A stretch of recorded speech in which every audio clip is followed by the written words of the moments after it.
Okay guys, welcome back to my channel. Greetings, I'm Stasia Bliss. We talk here about Kundalini, awakenings, and integration and embodiment through life force management practices and wisdom. So I'm sharing from my own studies and my own practice and my own awakenings that have been occurring for about 30 years. And so I'm here to support you in your journey. If you have questions or comments, please leave them below. If you do like this video, please like it. And if you find something useful here, just subscribe. I am talking right now about every 2-3 days on the major arcana of the tarot and how those archetypes play out in our awakening period. So the Magician was the most recent theme. That was the second card in the deck, card number 1. And so I think tomorrow we are going to go to the next card. So I hope you will join me. Today I want to share a little something from this little book, Swami Vivekananda, The Complete Book of Yoga. Now, there's very few yoga books these days that I really feel super drawn to reading. This one is a little gem. And there just is some really neat stories and just some little tidbits I can just pull out. So I'm reading chapter 8 on Raja Yoga. So I did a video at some point on all the different paths of yoga. Raja Yoga is also known as the king of yoga. Raja means king or royalty. And this is the yoga that encompasses like the yamas and the niyamas, asana, pranayam, pratyahar, dhyan, and dharan, samadhi. So the 8 steps as laid out by, I think it was Pantajali on this one. Sorry, I've read so many texts. Anyway, but he's speaking in this chapter about the true place that you're reaching for in samadhi. So I thought we'd do a little meditation on this today, and I'll just read. There's 2 parts.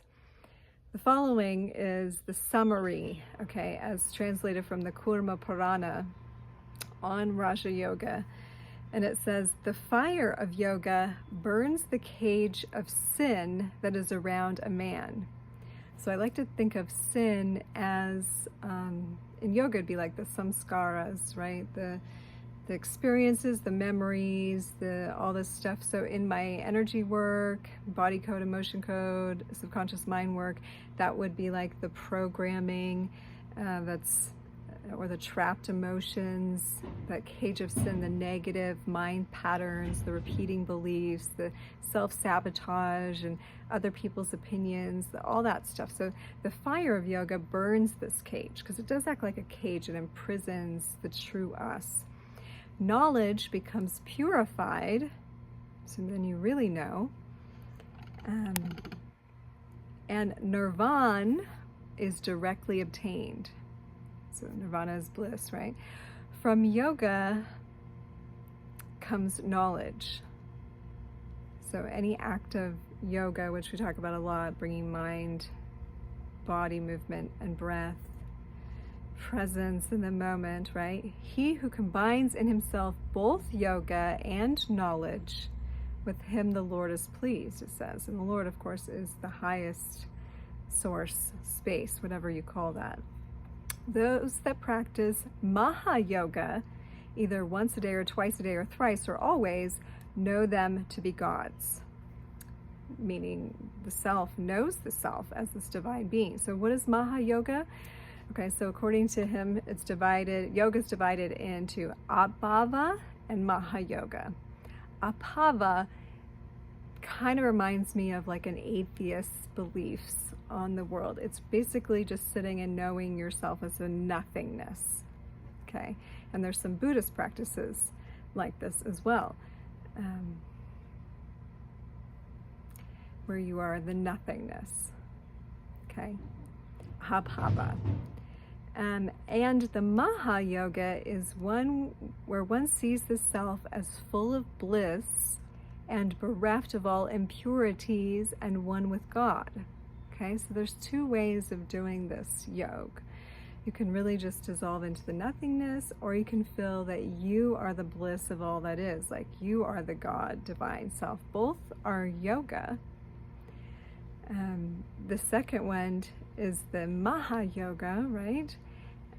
The yogi, by each one, realizes his self. The other yogas that we read and hear of do not deserve to be ranked as excellent as the Mahayoga, in which the yogi finds himself and the whole universe as God. This is the highest of all yogas. So again, I speak of this like knowing yourself to be the bliss of all that is. That's the first thing.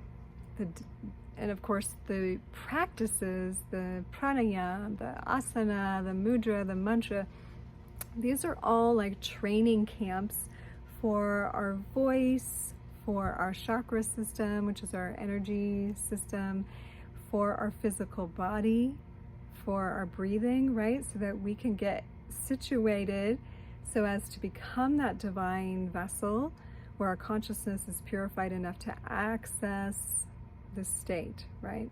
So all the practices are to get you to the great yoga, or the 0.0, right? So then he breaks down some of the yamas and niyamas, and I'm not going to do that right now, but one is called ahimsa, and I do want to bring this in today. And most people just think of this as non-violence and, you know, not hurting animals or not like killing anybody. Like they take it as simply, or don't be mean to people. But he takes it even further, and I love this. And this is going to be the second part of our conversation here today, and we'll do a meditation with this.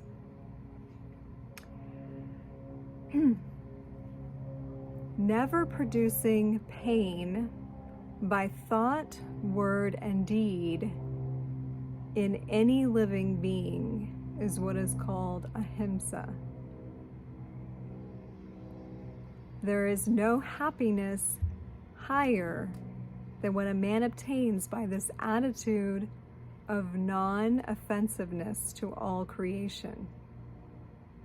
Non-offensiveness. Meaning you don't offend and you are not offended, okay? So here's never producing pain by thought, word, and deed in any living being. That includes yourself, okay? There's no happiness higher than what a man obtains by an attitude of non-offensiveness to all creation. There's no virtue higher than non-injury. So, causing injury or saying injury about anyone, self or other, like you immediately take yourself out of the yoga, right? To offend or to be offended. To offend or to be offended. Now, there's a difference between like trying to offend someone and just going along your life and you happen to offend someone. Okay, people are going to get offended by your existence, but that's not what's being referred to here. This says that we're not producing pain, like we're not going out and we're not trying to hurt anyone. And that goes in our relationships too. We're not trying to hurt them and poke at them and down talk them. We're not trying to find offense. We're not being offended by them and telling them, I'm offended by you, you should be doing blah, blah, blah, blah, blah. That's not living in ahimsa. And likewise, if someone is not trying to offend and they're just being, and they're just, authentically expressing, we should not be offended. We should not be offended by people living their lives. So that's also on us. We should not go out and try to hurt. That's not being nonviolent. And also, don't be so offended. This is such a big message in the world right now when everybody's offended about everything and everyone has to be politically correct. This is a massive, departation. We're departing from unity. Yoga is unity, a unified field. So all this offended and offensiveness and I'm offended and you're offended and don't offend and use the right words, this is not living a non-violent existence. This is a violent existence. This is more violent than, you know, a lot of weapons, because they're not just being held, they're being fired.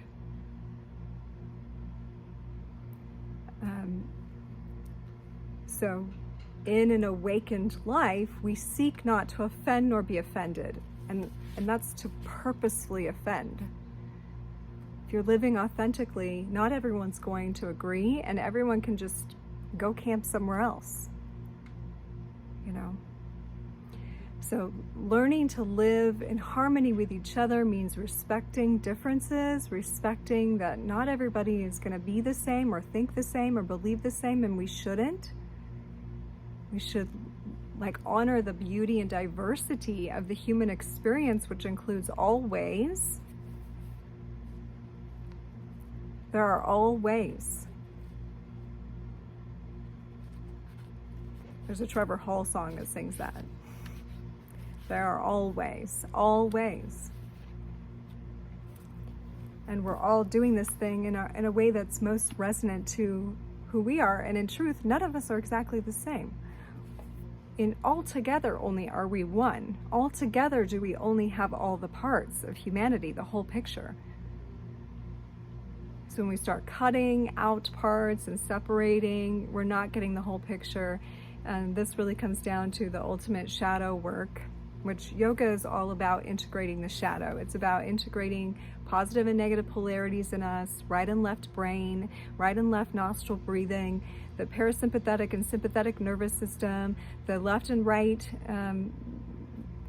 columns of the spine, the little nadis that run up the spine, all of the right and left lung, the right and left hand, the right and left leg, everything becoming harmonized, balanced, in sync.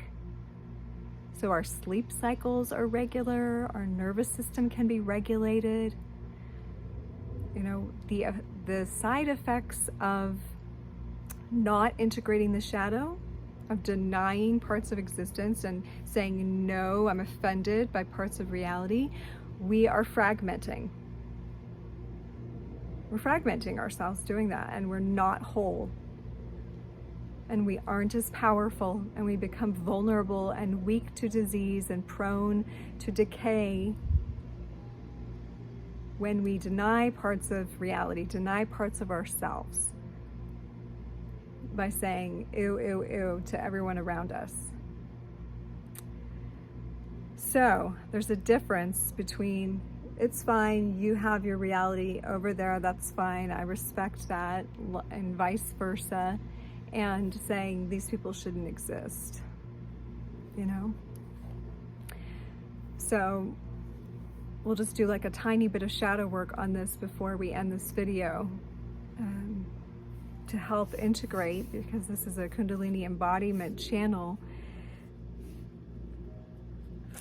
So think of somewhere in life that you are offended.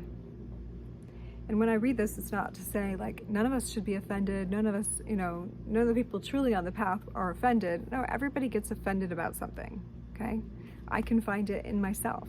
So if we find where we have offense, like where we are offended by someone's behavior, like I cannot believe they did that, I should not do that, we're offended. And it's an act of violence, actually. Because what it means is you're saying that I would never do that. That is so not me. And you're pushing away part of the totality of existence, part of your beingness. Not to say you should go run around with them if you disagree. Disagreeing is not being offended. So find where you've been offended. With whom, what situation. Some relationship ones are easier than world ones, but I'll give you an example of both. Say someone that you've been in a relationship with offended you by their behavior. Like they did something that you've told them that, you know, you don't want them to do. Like there's a red flag, first of all, right there. But it happens anyway, and you are offended. So let's say they didn't clean the trash out. I'm just going to use a really mundane thing. They didn't take the trash out and you're offended. Like, oh, I can't believe you didn't take the trash out. I asked you to do it. And obviously there's something deeper if you're really, really offended about that, but let's just take that surface level. And what we do is look at, okay, first of all, when have I not taken the trash out? Simple as that. Usually you can be like, oh yeah. And if you're like, no, I've taken the trash out all the time, go back to your childhood. Go back to a day you forgot. You say, oh, it's not the same thing. Yeah, it's the same thing. It's just part of humanness. So then we can look at that, and rather than beat ourselves up about it, we can say, okay, sometimes I also make mistakes, and you know, that's just part of being human, and I love that part of me too. I love being human. I love all the foibles that come with humanness. Okay, and so I can hear some of you now as we go to the bigger world page and say, what if you were offended by certain, you know, super inappropriate behavior? Say you're someone who is offended by the pride movement. Let's go ahead and just go there. Okay, it's fine wherever you find this, but if this isn't you, then look for another place. So let's break that down a little bit, okay? Because nothing is ever super surface. We're looking at the quality we're offended by. So I can translate that many would be offended at the outright need to display sexuality, you know, freely, even in front of children, okay? So on the one hand, there's the offense. So anyone who's offended by that wants to turn around and first of all look at their own feeling about sexuality and where they've maybe felt offended or embarrassed about that. This is an interesting, tricky one because there's always two sides, right? There's actually a healthy way of being with your sexuality. And, you know, we could look to like a hippie movement or something where people just have normalized, not in a sexualized way, but just bodies.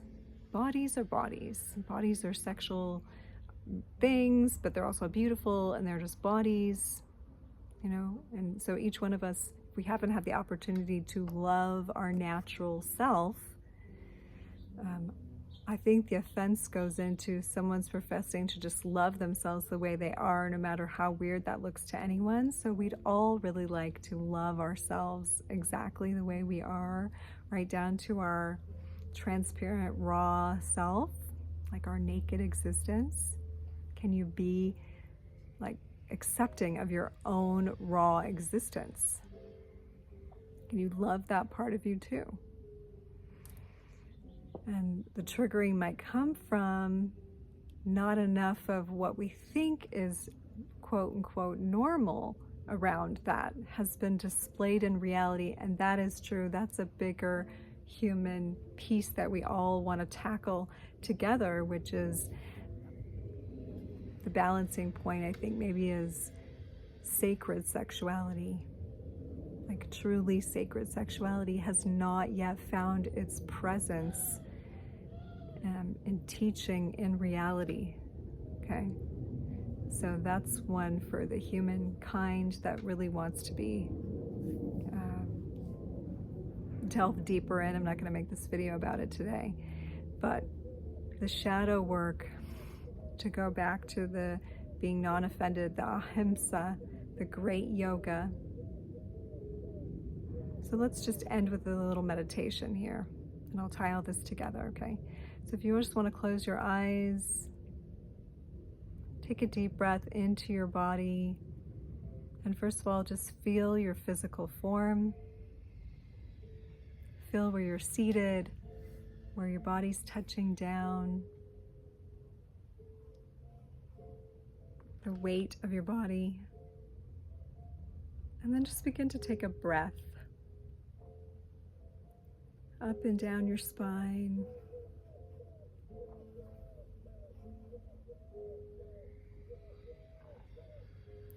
And begin to find that in the center of the chest, you can imagine a window into all that is. A window into all that is, a window into all of your being. Not just physical body, but your energy body, your vastness. Okay, take a few breaths to breathe into that. And also the vastness. To take the Abhava approach first, feel in this vastness the nothingness that is present. There's definitely a somethingness, but also notice there is a nothingness that exists, you could say, in the void between all things.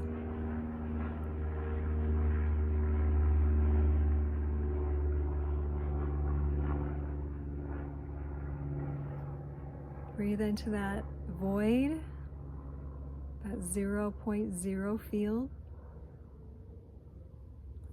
And then on your next breath, we're going to imagine flipping that and now feeling yourself again present. Feel the love now that is also prevalent.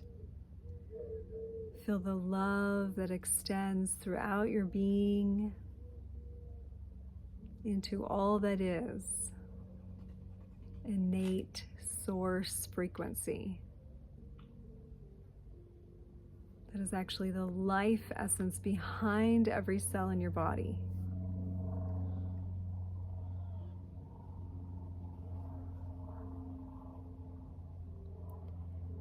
And now begin to know this as your bliss body, the bliss that you are. In its most expanded state, feel yourself expanded to touch into all of life, all of formed life, into this God field, this love field.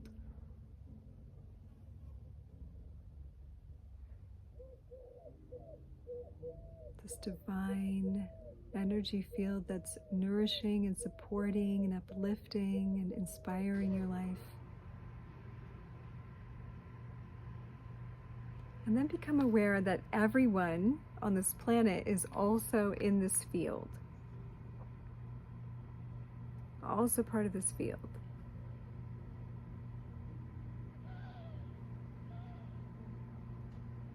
And if you can, feel the interconnectedness, feel the at one-ment that everyone that's present on planet Earth makes up the totality of planet Earth.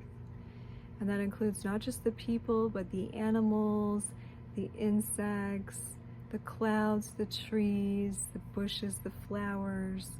It's all part of the one. Even the buildings and the cars and the roads, it's all part of the totality of existence. So when you begin to breathe now into your body, you feel yourself the one you're aware of, your present self. And as you breathe out, feel that breath go into the many, to everyone, to the allness. And then again, breathe in to the one. And then to the many. And as you do this now, as you breathe in, feel everyone is coming inside of you. Everyone exists in you. Everyone as some particle, atom, hair, thought form, piece of a toenail. Everyone, everything is within you. All the animal natures, plant natures, mineral natures, on all the elemental levels, all the thought forms of all the people, all the emotional states, they're all in you. And as you exhale, now you are in everything. Feel your consciousness go and fill everything. And then again, breathing into the self, this time just coming back to yourself.